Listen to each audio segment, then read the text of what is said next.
Tapos pa nagpo-basketball, ito pa din sumasakit dito. Sumasakit din dyan. Opo. Pero nung nasemplang kayo sa motor or naipit ka sa motor, nagpa-x-ray ka nun? Hindi na. Hindi po, kasi nakakalakad pa naman eh. Nakakalakad pa naman. Pero nung nasemplang kayo, nagpasak-pasak pa siya. Hindi po, parang nanakit lang. Nanakit lang. Okay.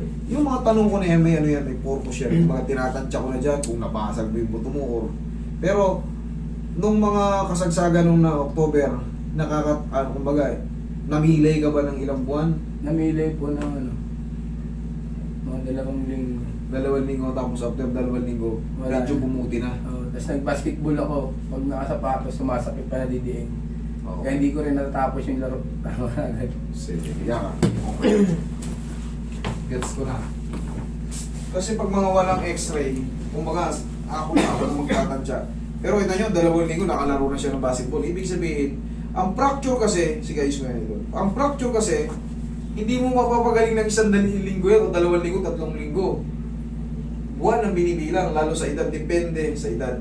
Pero kung kayo ay bata, kunyari, 15 years old, pababa, ang bilis lang na metabolism yan, pero ang metabolism ng bata, kunyari, bata nga, 1 buwan pa rin ang gugugulin. Eh ikaw, hindi ka naman 15 years old, pababa eh. Yeah. O, dapat yan, napapasok ka kasi sa 1 to 3 months eh. Eh 2 linggo na ano mo na eh. May mga sumasakit na sa joint pero hindi sa mismong buto. Hindi po, ito lang po. Okay, sige. Pero ngayon, idol, ano yung pinaka-main na iniinda? Yung tuhod, Ano lang? mild lang. Parang alay na ano. Tapos dito parang may naiipit pag Opo. tumatalong ka. Mas di na siya nakatakbo. 2 baba, tama na eh. Okay, sige.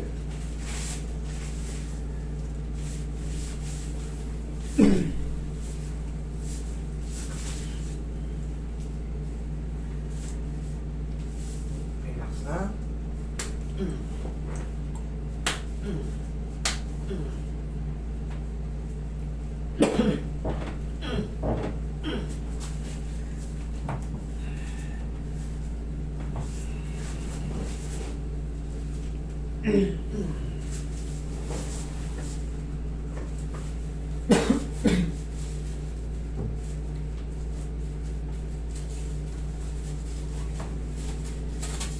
Relax na. One more.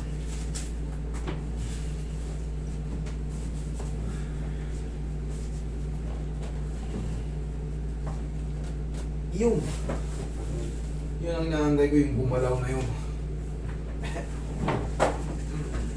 Yan lang muna. Sabay pow. Para alis talaga ang aray o aw.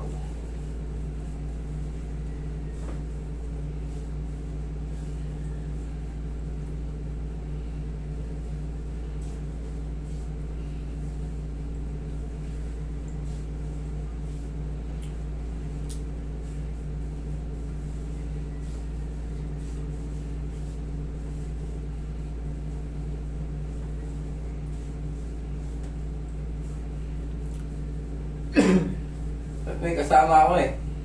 Ano nangyari? Kami, natakot eh, baka daw masakit eh. Nasaktan ka ba? Hindi no. Eh yun nga si Rani, mas takot na yun. Nanay. Oo. Ano na pa yung takot? Ngayon pa pala siya sa amin, nervous nga ako. Hindi, meron kasi ang iba-ibang toleration ng pain o tolerance ng pain. Yung iba, di ba, pag natutusukan ka na, yung hinihimatay na. Ganun siya, pag mahina yung ano niya. Ay, Yung pagtanggap niya sa sakit. Kaya, takot siya. Oh, may narinig ba kayong umaray? Wala. Depende sa kakayahan nung nagmamanage nung hilot. Depende sa kaalaman. Hindi naman kailangan puwersahan eh.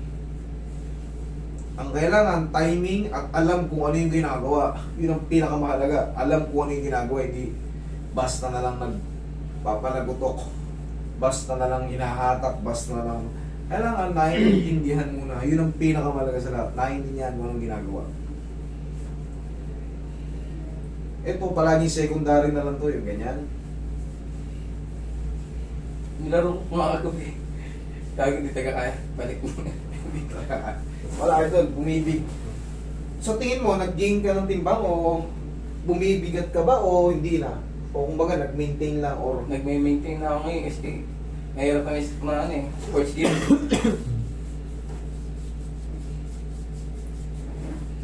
ngayon, titestingin natin kung alam mo naman sa sarili mo yun, kung yung pagtakbo mo, yung pagtalon mo na may naimik, may parang may pigil, alam mo naman yan.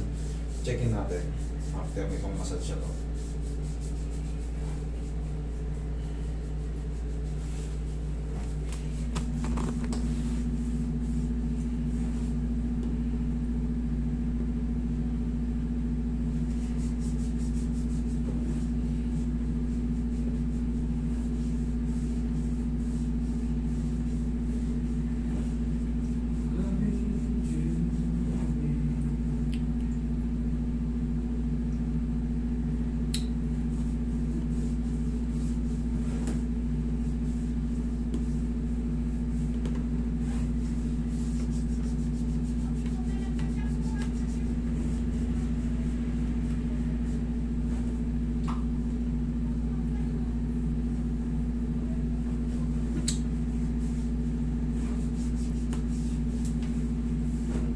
Relax lang, idol.